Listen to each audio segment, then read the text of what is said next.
my next cap goes out to a lot of teams that I'm reading about. It came out wildly this week, I think on like Wednesday, that a lot of teams, and the first one I saw was the Raiders at 7, are taking... The Raiders. Right. Are taking Jalen Carter off of their draft board. Because he's going to get drafted earlier? Exactly. That's why you're taking him off, because he's that fucking good. Think about the NFL, right? The Raiders. No, that's not even this angle I'm going at. It's way worse. Bless you. Thank you. Tyreek Hill. We don't even need to list them out. Kareem Hunt. I think we get the gist. Antonio Brown. Newsflash. No one gives a fuck in this league what you do off the field. Jalen Carter the entire year, outside of the quarterbacks, was the number one guy. Now, he apparently looked fat at his pro day. First off, if I was like touted that high, I would throw pro days. I would fuck around. No. I guess you are costing yourself millions of dollars by going from 3 to 4. Millions.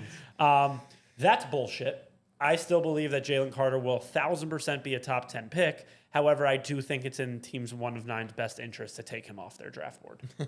That's Are you 10? Yes, that is how I view it. Him and Jordan Davis together? That's meaty. That is meaty. But I don't know. I'm not buying any of this. I've never seen something like that before. Like, we've always seen things that have gone on in the background when these draft prospects are getting evaluated. I've never seen something that was we've taken him off the board. A top 10 guy, maybe like a middle round guy who has question marks around him, not Jalen Carter. Yeah, like I heard that the Knicks are taking Brandon. What's his name? Miller. Brandon Miller off their. I think the Sixers have taken Wembayama off their draft board too. You never want a guy in the Wells Fargo who could do a putback dunk off his own fucking missed 3. The internet graphic. Hold on, I have a second. Yeah. I have a second cap of the week. I believe while this is going on, LSU probably just became national championships for the women. Let's see. Yeah. LSU just beat the Iowa Caitlin Clarks. So what does the national championship in women's basketball do to people like Jack and I? Well, I was with Jack yesterday. We're discussing Caitlin Clark and how she's just out of this world. Nasty. And he actually looked me in the eye and said, "But she would probably beat us, right?"